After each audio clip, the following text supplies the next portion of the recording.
Bismillahirrahmanirrahim. Assalamualaikum warahmatullahi wabarakatuh. Alhamdulillahirrahmanirrahim. Wa bihi nasta'in ala umri dunya waddin. Wassalatu wassalamu ala asrofil anbiya wal mursalin Sayyidina Muhammad wa ala alihi wa sahbihi ajmain, amma ba'du. Segala puji bagi Allah yang telah mempertemukan kita kembali dengan bulan Ramadan yang penuh kemuliaan. Di antara kemuliaan dan keistimewaan Ramadan adalah bulan ini Allah memberikan rahmat secara penuh, kemudian juga memberikan ampunan atas dosa-dosa dan kesalahan kita. Kemudian Allah juga akan membebaskan kita dari api neraka. Dan yang luar biasa adalah Allah akan mengabulkan seluruh doa dan permohonan kita. Tentu kebanggaan ini, keistimewaan ini haruslah kita sambut dengan gembira dengan melaksanakan puasa sebaik-baiknya.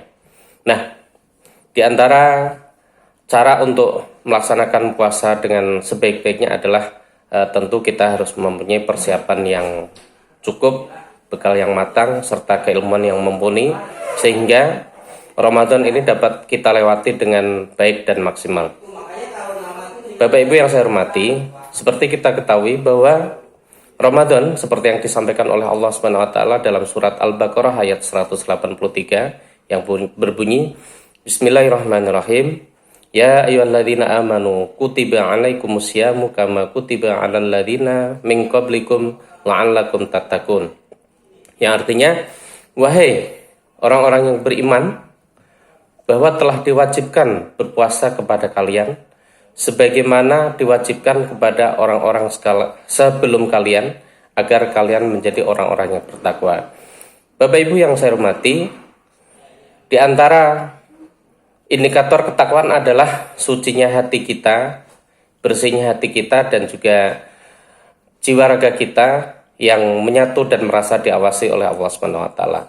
Bersih hati dapat kita bagi atau dapat kita lihat dari berbagai sisi. Di antaranya pertama adalah orang yang bersih hati tentu mempunyai jiwa yang jujur. Ya, puasa mengajarkan meskipun kita di tempat yang tertutup sendirian, ya, tidak ada orang yang melihat, tetapi dirinya merasa yakin bahwa Allah melihat secara penuh diri kita. Apa yang kita lakukan pada saat tersebut, ya, tentu ini menjadi penilaian Allah. Nah, orang-orang yang seperti inilah, ya, orang yang takut ketika nanti akan diminta pertanggungjawaban di hadapan Rabb-Nya.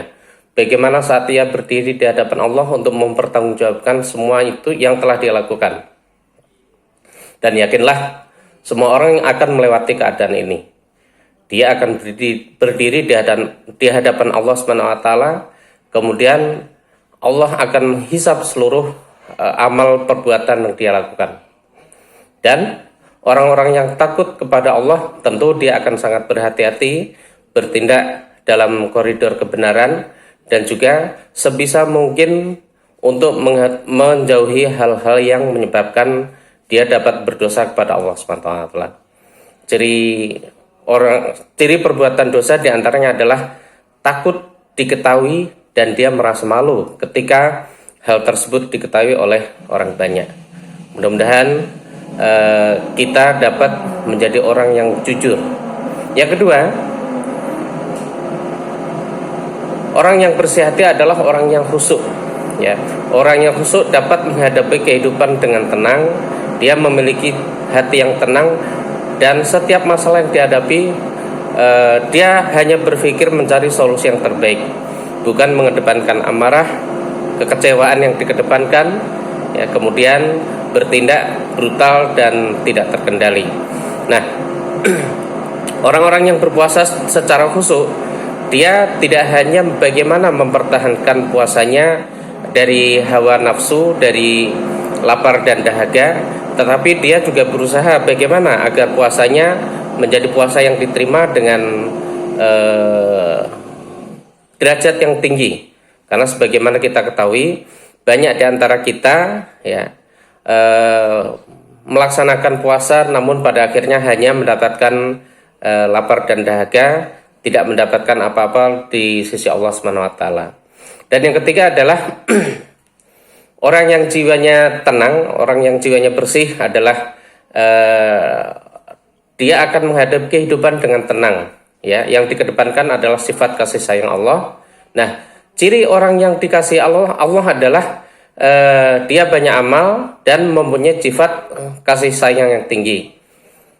Nah, apalagi kita sebagai seorang pegawai ya, atau mungkin kita seorang pemimpin ya, kita harus mengikuti sifat-sifat yang diwariskan oleh Nabi, yaitu sifat kesabaran, tulus, tenang, ya, mengasihi. Sebab dalam berinteraksi kita sehari-hari, baik di rumah ataupun di kantor, di sekolah, tentu kita akan menghadapi dengan berbagai macam orang yang dengan karakter yang berbeda.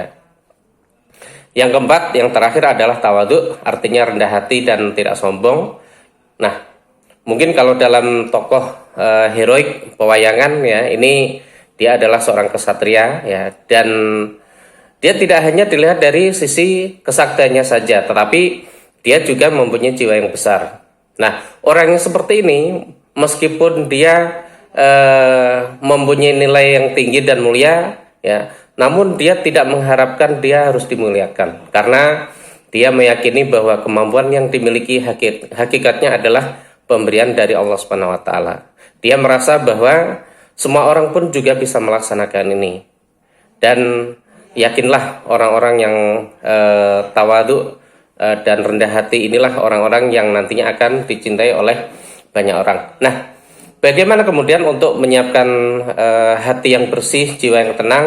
Ya, di antara dapat kita persiapkan adalah pertama, makan dan minumlah secukupnya.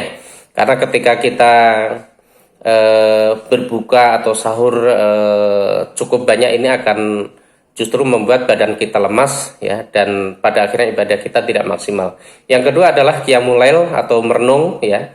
Ini bisa diisi dengan sholat, zikir, berdoa dan sebagainya. Bayangkan dosa-dosa kita yang telah lalu, bagaimana ketika kemudian Allah meminta pertanggungjawaban ini. Maka dalam qiyamul lail, dalam zikir kita, lakukan secara maksimal dan bersungguh-sungguh dalam melakukan taubat. Yang ketiga adalah membaca Al-Quran, karena kita tahu bahwa Al-Quran ini adalah hudan, petunjuk bagi manusia, dan ini menjadi pegangan seluruh umat Islam dalam melaksanakan kehidupan sehari-hari, yang fungsinya adalah agar kehidupan kita tidak tersesat dari jalan yang tidak diridhoi oleh Allah Subhanahu wa taala. Dan yang keempat, yang terakhir adalah senantiasa menghindari ucapan yang tidak bermanfaat ya.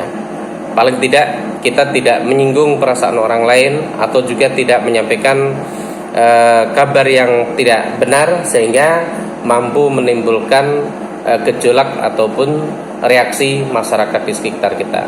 Mudah-mudahan Ramadan ini Allah memberikan kemudahan untuk kita mencapai jiwa yang suci, jiwa yang bersih, dan pada akhirnya tingkat ketakwaan kita akan dinaikkan oleh Allah Subhanahu wa taala. Terima kasih. Billahi taufiq wal hidayah. Wassalamualaikum warahmatullahi wabarakatuh.